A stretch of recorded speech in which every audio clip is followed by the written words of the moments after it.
ได้ตัวอูลูพี่น้องงามเลยเนาะเกินอูลูเนาะลูกมันเนาะนี่เอาไปเลี้ยงเนาะสบายดีพี่น้องวันนี้ก็มาพอกันตามเคยเนาะเวลาวางพาทีมงานไปสระหวกเนาะเดี๋ยวมาติดตามกันเนาะว่าชิมีบ่มีเนาะนี่เลยทีมงานกำลังลงน้ำเนาะเนี่ยได้แล้ววะอันนี้ได้แล้วสระหวกนะอันนี้เนาะกำลังชิเลาะห้วยเนาะอันนี้ไอ้น้องก็กำลังขึ้นห้วยเนาะโอ้นี่หวกเห็นอะไรเนาะหวกเนาะ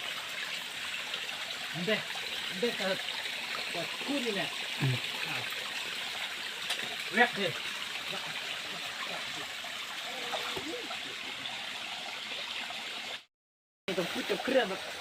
วันแบบพวกมันเป็นพวกแพ้เนี่ยแบบนมนุ่มแบบ อันนี้ทีมงานเรากำลังขึ้นห้วยเนาะเลาะซอกบอลศีรษะเนาะมันชิมีบ่เนาะอันนี้นักสำรวจเนาะนักสำรวจเด้อเนี่ยก็กำลังสำรวจสภาพโอ้น้ำคือว่าใหญ่เลยสีได้บ่มันนี่เนาะ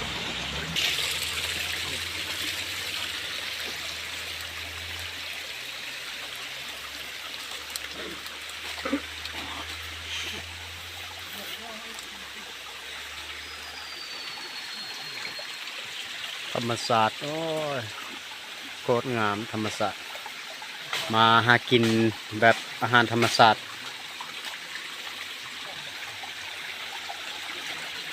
แซ่บนะพี่น้องอาหารธรรมศาสตร์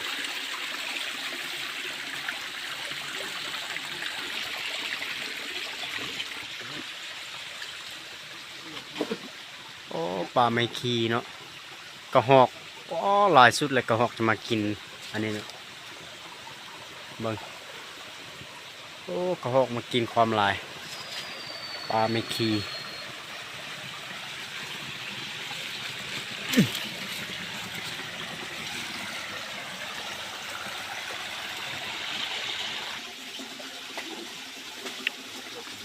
ตึบขนาดมันขึ้นซอกเป้าหมายบอลศีรษะนี่ยังบ่ฮอดจุดหมายเถื่อเนาะยังบ่ฮอดเป้าหมายเขาขึ้นไปยอดห้วยพุ่นละ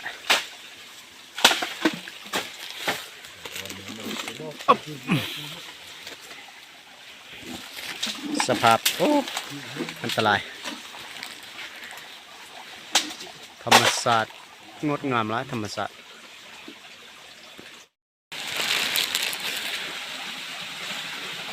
เป้าหมายโอ้บวกนี่เลยเนาะวังนี่แล้วเตรียมศอกสะ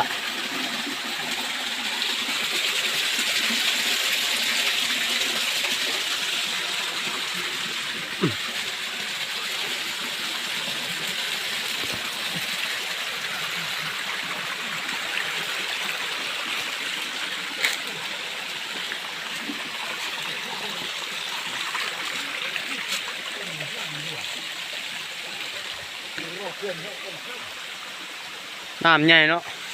ศีรษะได้บ่เนี่ย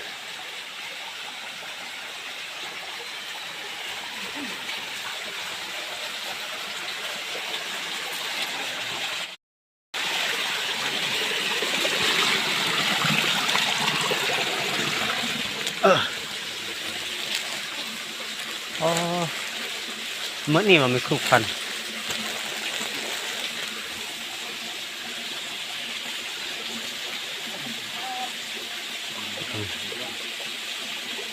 ขึ้นตัดอ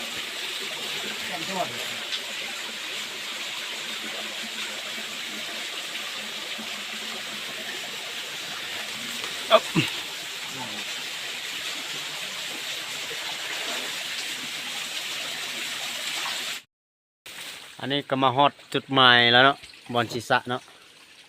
นี่ทีมงานกำลังเตรียมพร้อม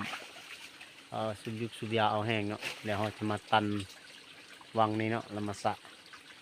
เรามาเบิ่งมันมีหรือบ่มีเนาะ สลามือกระมาห่านอันนี้เลยปักเปี้ยน เนี่ยทีมงานมา4คนเนาะทีมงานเราเอาใจสู้เด้อให้ได้หวกเนาะแมลงเนาะหอมหมูหวกตอนนี้ทีมงานก็เตรียมสระแล้วเนาะแบ่งกันสระผู้งมก็งม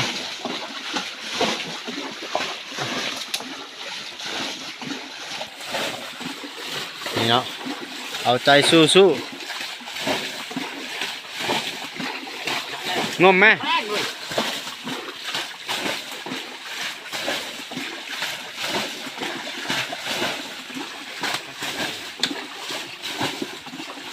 หวก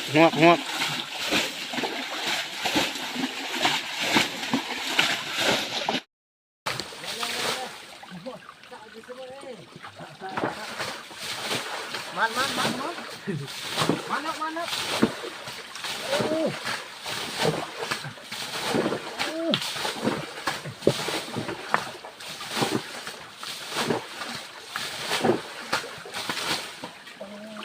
เบียร์พันเฮ้ยเบียร์สารุไม่ก่อนสัก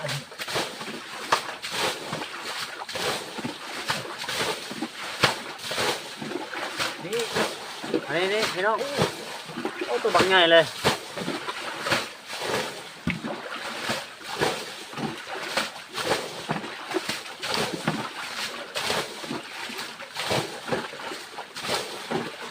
โอ้เยอะเลยเป็นไงนะพี่น้อง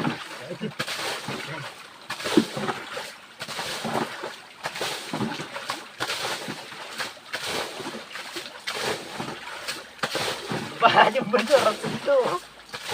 โอ้ย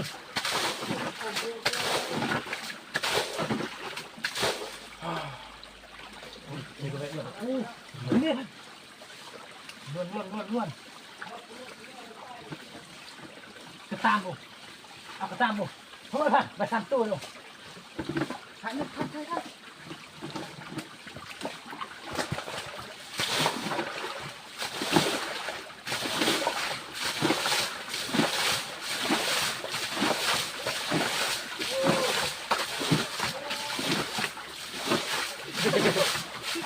เฮ้ยโอ้ยเลยตัวด้วยไอ้จิตเดี๋ยว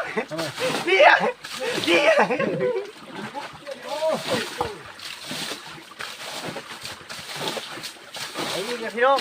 นี่โอ้ตัวใหญ่ฮัลโหลโอ้นี่โอ้มีอยู่ในงูนี่ตัวใหญ่เลยใหญ่เลยพี่น้อง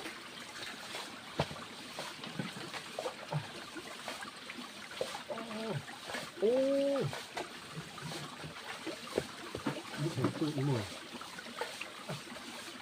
ตู้เบอร์รถเลย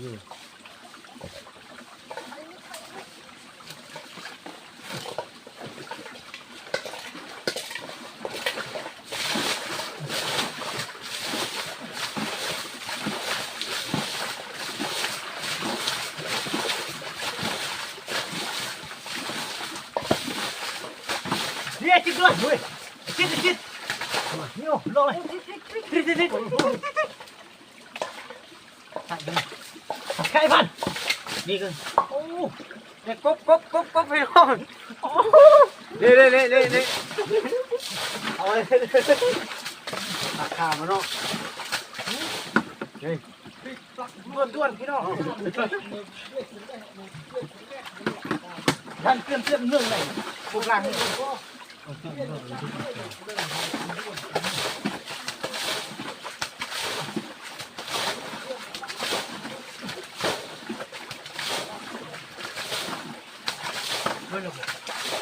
กันเลยจ้ะ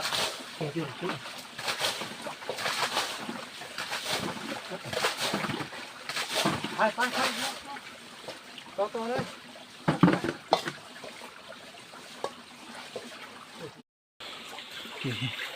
โอ้ด่วนใหญ่เนาะสะลง มันจริงชัน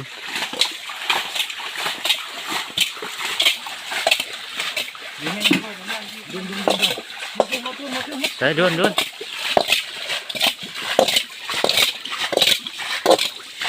ี่เนาะ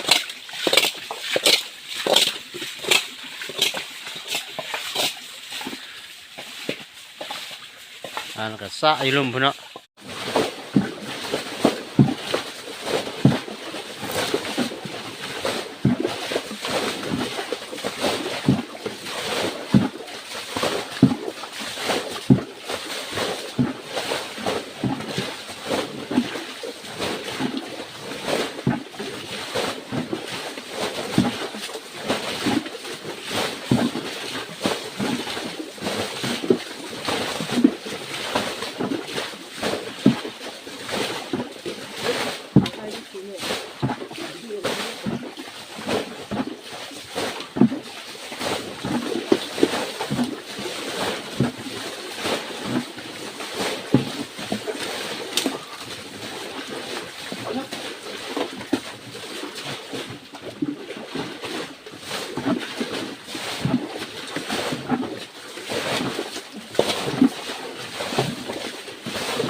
ดีล่า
เด็กกับเพื่อนเอ้ยโอ้โหจะมาเป็นเพื่อนมาก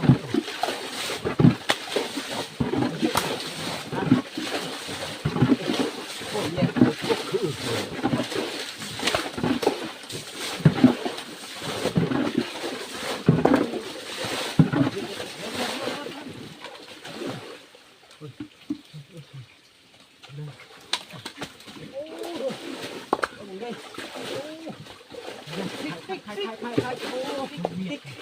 จะขั้นเลย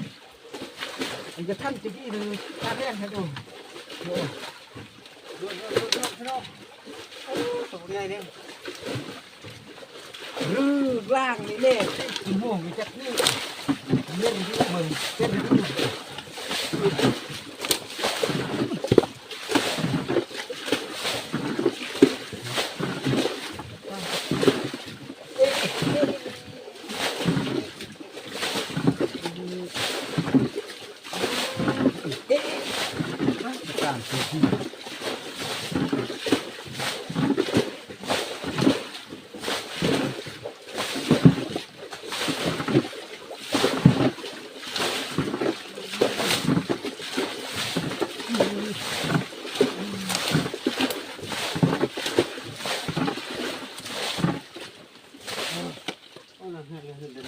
น้ำบ้านงัดนะนี่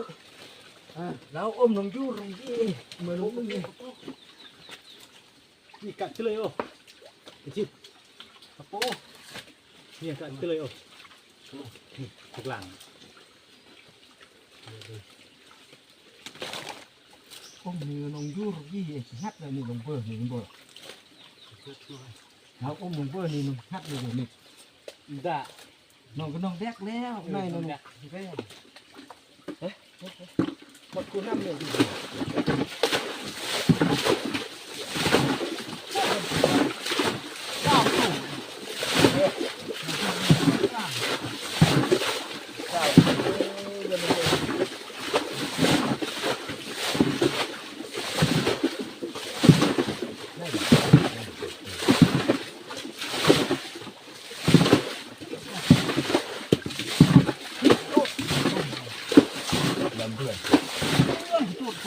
บนมือแล้วว่าโดดพูดไม่โอ้ยสุดเลยอ่ะ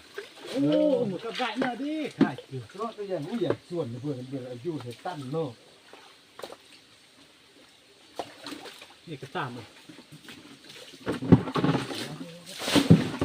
ตาม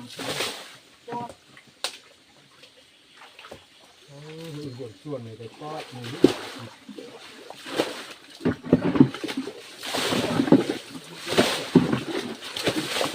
เอาดูว่ากันส่งเลยกัน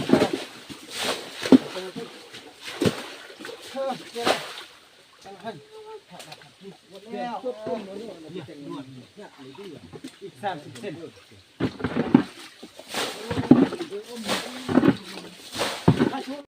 ทำเจียวพี่น้องมาเอาเจียวโอ้เลยนี่สะ10ไปโต20โตเนาะ ต่อไป คิวหมดเลยต้นโตเขาไปเอาเจียอยู่ทำลึกลับสุดทำมาดิครับทำเจียอยู่ไหนเนาะมืดบ่มีไฟฉายได้โตอูลูพี่น้องงามเลยเนาะเกินอูลูเนาะลูกมันเนาะนี่เอาไปเลี้ยงเนาะ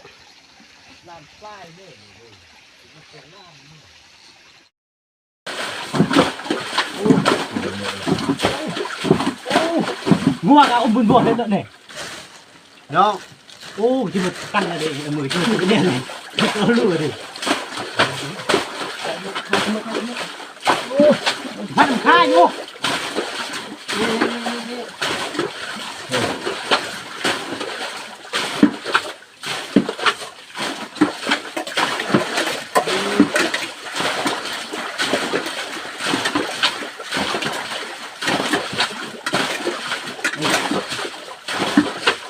พาน้องเรือเริ่มเมื่อโอ้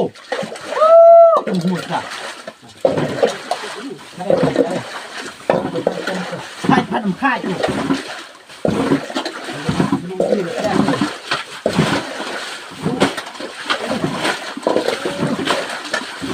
อะไรเลยนอกเลย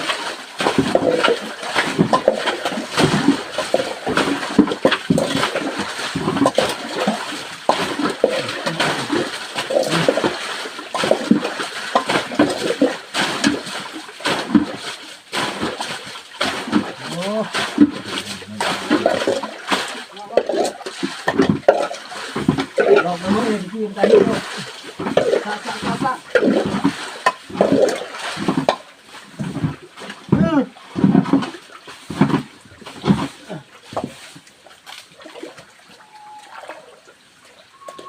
ข้าท่าน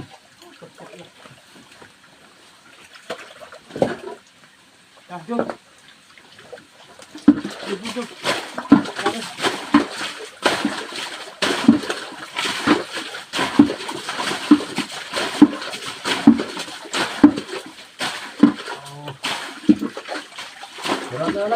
เลย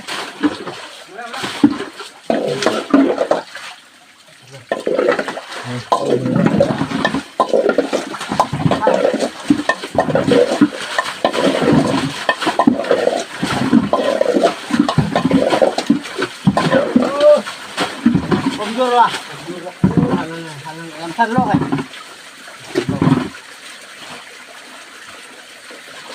นี่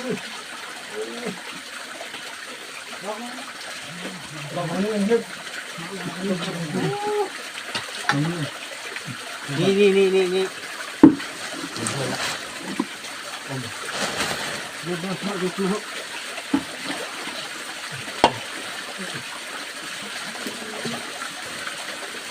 เดินหน้าขึ้น เยอะ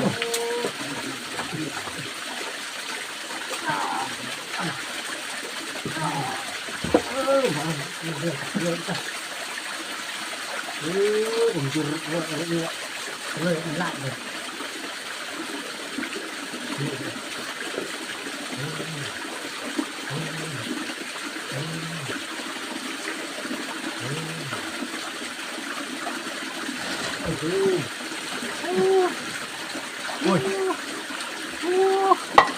นี่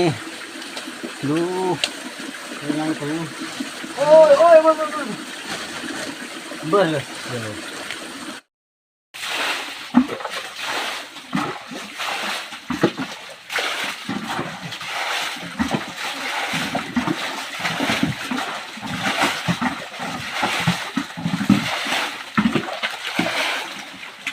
แห้งอยู่บ่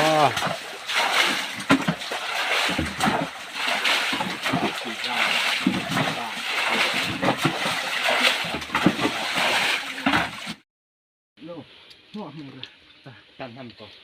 ทำผมยังคิวมัน ป่าพันธุ์ละลายเลยเนาะ ลามแล้วก็นอนพัน ป่าพันธุ์ พิษแพทย์เนาะ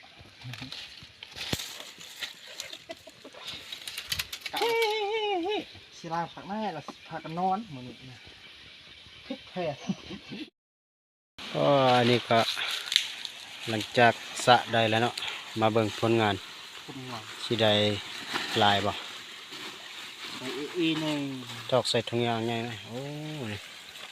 เต็มเลย เต็มแต่พักนี่ มีฮอดผักมีฮอดหยังเนาะเลือกเอาผักออก เป็นมาม่ากันเป็นมาม่าดีมาก ผักสิ ตูกี้โอ้ยพัน เอาอ่ะนี่เนาะผลงานโอ้ลายเติมเนาะเบิ่ง งานซีวิว ตัวหวกเนาะโอ้ป่าพันธุ์ตัวบางใหญ่เลยรุ่นนี้มาเนาะเกือบได้เต็มคู่เนาะพี่เนาะส่วนเฮ็ดเมนูจะบ่ได้ถ่ายเนาะเพราะว่าจะบ่มีเวลาฮอดเป้าหมายสิเมื่อแล้วเนาะ เรียบร้อย อุปกรณ์เสียเนาะไปต่อบ่ได้มีฮอดตัวเจียพี่เนาะนี่ได้ ซะเอาเด้อพี่น้อง 10 20ไปตัวนี้ มาดีกว่า เป็นมาม่า นี่เลยนี่เลย